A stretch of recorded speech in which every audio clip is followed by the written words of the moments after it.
the suicide crisis in our active duty military. Right now, a service member is 9 times more likely to die by suicide than by combat.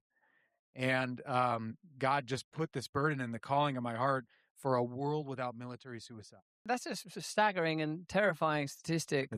Also, military personnel and veterans, more particularly, are especially likely to be homeless and to suffer from mental health and addiction issues. One of the litmus tests on a nation that makes me recognize something must be very wrong, because on the way into the military, it's like, you're heroes, you're going to get the gal, we're going to love you, you're fantastic. And on the way out, it's like, enjoy your suicide. Good luck.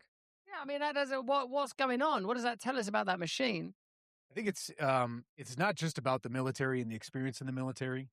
The majority of those who join the military have a past of physical and sexual abuse, and then you come into the military, which is the most tribal environment that you're going to find in America, and you experience this tribe and this belonging, where you know where you're supposed to be, you know where you belong, you know what you're supposed to wear. All the details are set for you.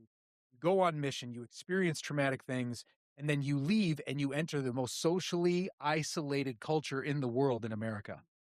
And so it is the American culture of how isolated and how independent we are. You throw, you take the white man and you put him in a tribe back in the 1700s and he would thrive. You take the Indian out of the tribe and you put him in the white man's culture and he'd fall apart. And so it is our independence that is killing us. And that's part of what I'm writing about in my book. It's our individualism. It's, hey, I'm going to make it happen. I'm going to do it. When actually we need to be face to face. We need to be with other people. We need a place where we can belong, where we feel known, where we actually dwell with others and they see our humanity. They see our brokenness. They see our sin. And we're not trying to put on these fronts of trying to be enough for people. We're actually enough because we show up. I love it. So I understand that better now. So it's not necessarily a particular problem with the military exclusively. It's the extraordinary combination of the life in the military and then coming back to a godless culture. And by godless, I mean lacking in connection, kindness, service, duty, utility. It's the contrast. Absolutely. And I mean, it's the same thing with professional athletes. They have a tribe. They have a place they belong. They know what they're supposed to do. And then you enter into this world.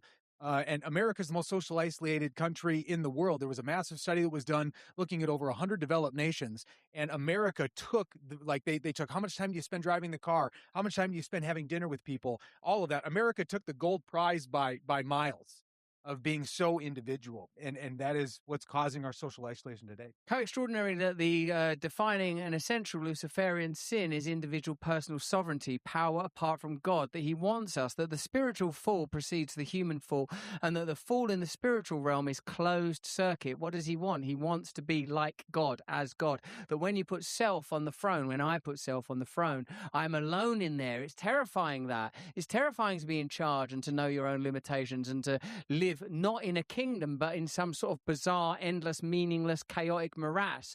If you seek first the kingdom of God, what you're doing is you're recognizing there's a king in that domain. There's a king and it ain't you. And that puts me in the right posture, a posture of righteousness. But I tell you this thing that happened the other day. I came back I was in Croatia and I went via Frankfurt on my way back and I flew via Delta, real good service.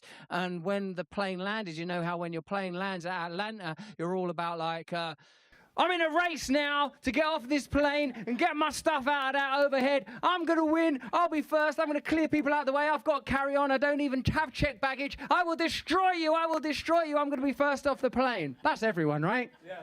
Thought so.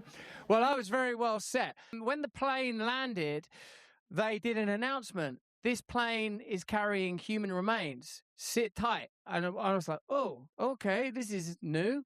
You know, now luckily I'm a man of God, so I'm praying all the time anyway. I try not to stop praying. That's when I'm most at risk, is when I'm not in prayer. We sit there and then they make another announcement there. It's like it's military personnel. Now, on this particular flight, I, by God's grace, had some kind of service where I could get out of the plane sort of pretty quickly after when it was sort of appropriate to move. That meant I was on the tarmac and I see that coffin casket, in your language, being lowered. It weren't even draped in a flag. The flag is lacquered onto it. It's embossed on it. They make coffins now with the American flag. There was, I think, the fallen person was a Marine, I think I had learned. And there were like 3 officers in civil clothing to greet him, and I think they'd been on the plane with him or her remains. And then the guy that drove me, he goes, he works at Atlanta Airport. He says, this happens every day, sometimes 10, 11 times a day. I'm thinking, what war are we in right now, like, that's facilitating that? By now, you've probably heard there's an explosive diarrhea outbreak in the US this summer. It's caused by Psychospora. That's what's caused it.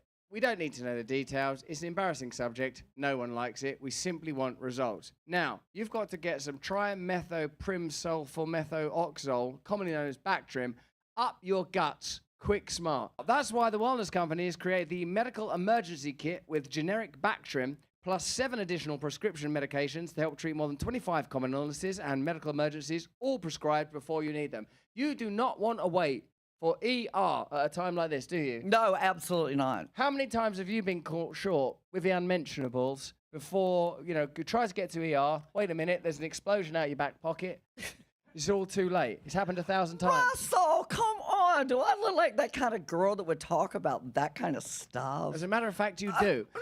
Now, that's why we need to I- get the TWC Emergency Health Kit at once. Don't wait till you're sick. You shouldn't wait till we're sick, should we? No, absolutely not. Get hold of that TWC kit right away. And if you use my code, that's twc.health/brand, and use the code brand, you can save $30 and get free shipping. Click the link in the description. And because of people our age, I'm saying we're, you lot, the Vietnam War's not that long ago, the Iraq War, we've living young veterans for that kind of war.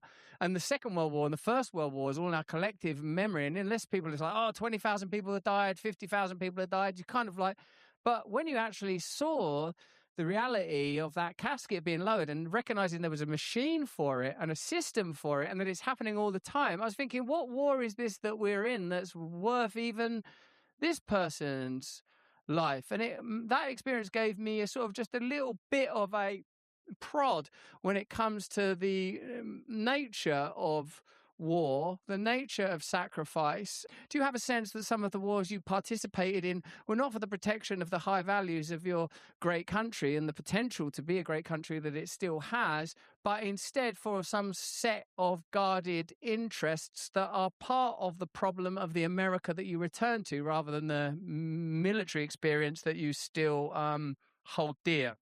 Yeah, I've wrestled with all of that, and I've had to come to the conclusion that the military serves at the order of the President of the United States, and that's who we are, and that's our mission, and that's our job set. You can go and ask people all around this country who are going to tear down the mission and ideals of our government. I think there's enough of that rhetoric. I'm also a person who's going to stand up and say, I still believe in America. I still believe in who it is, who she is, and what it does. We are the greatest exporter of the gospel. Over 660 million people in Africa have been recorded of coming to Christ through our missionary efforts post-World War II. And there's so much tearing down of our government and susceptibility around it. I still want to wave the flag for, you know what? I was called to do a job because those planes flew into our buildings back in 2001. And I wanted to go and I wanted to make a difference for our country. And that war that I was there, I experienced dozens of service members coming to Christ and encountering the Lord and lives being transformed. And that's what I hang my hat on. My book is out now. There's a link in the description for you to buy it. And if you want it for free as an audiobook, and I really like it as an audiobook, get both if you can. There's a link for that as well.